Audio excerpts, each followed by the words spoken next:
To the sports buffet, I'm feeling good. Not that my man Craig Way is gone. That's a sad occasion. Why would you even Craig say Way something like that? No. We're always, obviously, without our, our partner in crime, Craig Way, we're always a little undermanned. But not this time. No, we're not. Because in the Bud Light Studios, oh, that's right, folks, we got it. And I was a little stressed out about having two fighters in the Bud Light Studios. You were very stressed out. Well, I'm telling you. Especially having them so close together like they are right now.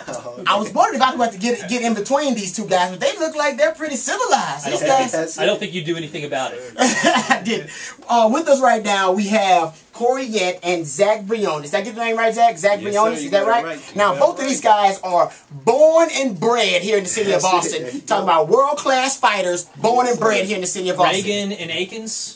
Reagan, yep, and we did represented here in the... Yep. But you also, Zach, you graduated from an Eagle Academy of Austin? Yep, it's now known as the Premier High School of Austin. Hey, that's probably because you went there. The best. That's probably because you went there. Yeah, I guess so, but I'm really thrilled to have you guys here today. We really appreciate the time. And okay, so just to throw off this urban myth, you guys don't talk a lot of smack and, finger in the face before the fight. Have you guys seen each other before the fight? Look what you're doing. You're poking the bear. I'm not poking the bear. I always watch, like, the old press conferences with Mike Tyson and those guys, and they used to end up fighting before the fight, and that was always great. I don't want you guys to fight here, because I'm going to run out here like a scared little girl. But, like, this is the first time you guys see each other before the fight, or do you see each other all the time in the circles you run in?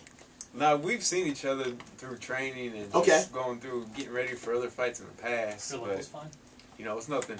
Fighting, it's a business, man. We can't take it personal. Business time when we get in the ring, man.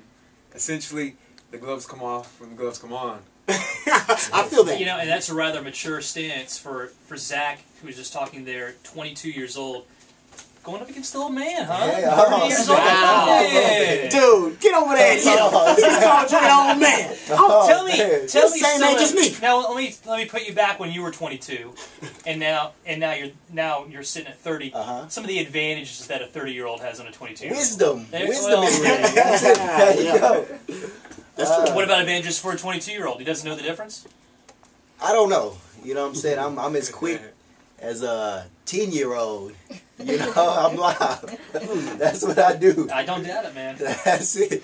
And really quick, Corey, you put here that one of your role models, and she's a friend of the buffet, Miss Ann Wolf. Yes. Man, just speak on that. She's a serious fighter, man. She's live. She's got great footwork. She's worked with Mandingo, James Kirkland. I've seen him go, to the top. She did a lot of work with him. She's, Pops, when I was little, Pops, he had showed me a lot. You know what I'm saying? And from, Pops, which who trained Ed and Mandingo, I've learned a lot, with working with them. They're all great. So... And you've worked with some great, and Pops, he's talking about Don Billingsley. Yes. They know him in the hood as Pops, or you know what I mean? That's just kind of his street name, AKA, you know what I mean? And I think both you guys have some very interesting backgrounds. And Corey, I want to get back to yours, but Zach, you kind of got into boxing in kind of a strange way. You got interested in it, just kind of got inspired by it, and went to the library. First of all, nobody goes to the library anymore, but you went to the library, checked out a book, and then from then on, it was you know, boxing. Yeah, just one of my friends in the neighborhood thought it was a good idea to, hey man, I got some gloves. Let's get some backyard brawls going.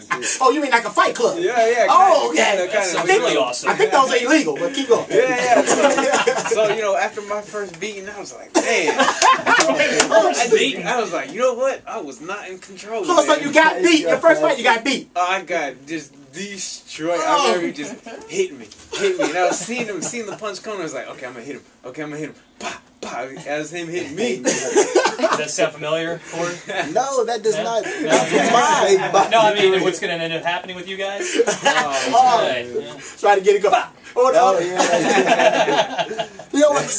Like I said, the backgrounds for you guys are very interesting. Now, Corey, you have an MMA kind of background, right? You trained a bit in it. You've trained a little bit in it, right? Kickboxing. I did that. I was Texas Karate Organization champion. I have a Texas belt. Also Texas, TKO Texas Karate Organization and TNT Texas National Tour Champion. So if you got into the MMA yet, did you get into that? No. MMA is not what I want to do. Okay. I'm sorry. I didn't mean to insult you. I didn't mean to insult you. There's a fine line there. No, I know you're it. getting up on already. Well, because you know that, right? You guys are boxers, right? I'm sure you guys are fans of the sport. Yeah. And there's been some talk about, boxing enthusiasts that MMA is kind of taking hold of that demographic, that people that loved boxing back in the day are taking hold of that. I just thought it was very interesting that you have an MMA background, and he called you an old man. I don't think you're an old man. I'm 30. I'm 30, Corey. I'm 30, man. Hey, that's it. What did Jay-Z say? 30's the new 20. So we're good, right? That's it. So what happened in between? Like, when did you start trying to box? When did you actually become a professional boxer? Because, like you said, you're older, older than Zach. When did you start getting into boxing? Actually, I got it when I was young. My dad, like I say, took me to Montopolis, the boxing gym down there. Me and Pop started working with me. I had a brother that we sparred, throughout the years, Oh, I did that too. He, beat me up, and I'd come back, and I'd be like, oh, snap, I'm going to get him one day. So that's how that turned into. Then we went to martial arts. Then we got back into boxing, working with my father and everything. So, I mean, it's just... been live. I've worked with a lot of professionals. So I got my ring work in, and on the 17th we gonna get it done. Hey, split them apart now. I can talk now, Rod? No, I was excited. I've never been in front of two professional boxers. Rod stopped and looked at me and goes, "You want to talk?" I was like, "Thanks, man." I apologize. You guys both started at a young age, like you said. 10 years old for you, Court. 15. 15. Yep.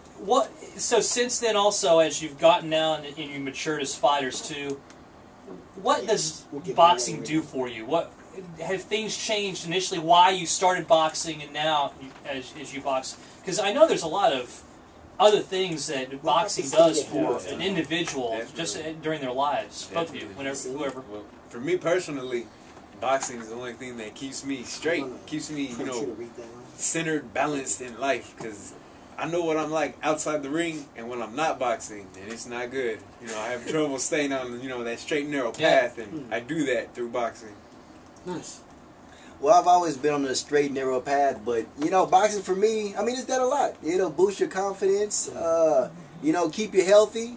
You know what I'm saying? I like the challenge that it brings, even training camp, before you step out there, and get to the big show, you got to go through training camp, so it'll test your mind, it'll test your body, your motivation, your willpower, everything will be tested. In a fight, that's what you put on the show. That's just the fun part. Yeah, that's the party. You like the entertainment Going to the party, that's it. Yeah. No, and you guys are actually doing something to promote this great event. Obviously, ESPN Friday Night Fights, Friday, June 17th, 7 p.m. at the Frank Irwin Center. But you guys are having like meet and greet, kind of a social event you guys are having tomorrow? My man Matt has the details on that event. I'm going to read that to the Buffet Nation.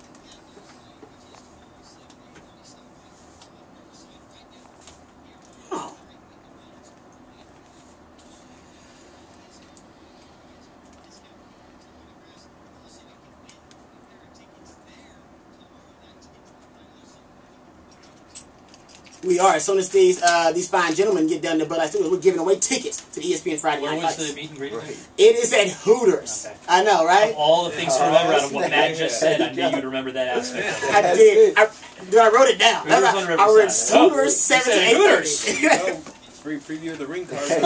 No, I don't draw pictures. The two O's are the... Okay, anyway, moving on. You can win some tickets right now. 13th caller right now wins a pair of tickets to ESPN Friday Night Fights, June 17th, Friday, 7 p.m. at the Frank Irwin Center. Right now, 13th caller on the A-Line hotline. Hit us up. And gentlemen, thank you for the time. Really appreciate it, man. That was awesome. You guys could easily take our jobs, man. You're nice. As my man D called you radio virgins, but you guys well on your way. I can tell you that right now. Did not act like it. And we didn't have a fight here in the Bud Light Studio. That was the number one thing we wanted to make sure happened. Fight for free, man. Words to live by. Words to live by. All right, folks, come back and join us. We want to thank our wonderful guests, my man Corey Yet, Zach Briones. They were fantastic. Hey, folks, come back and join us when we come back. Yeah, that's right. We're talking Rachel McCoy. What else is there to talk about? I have a phone call to make. Longhorn Station, AM 1300 The Zone.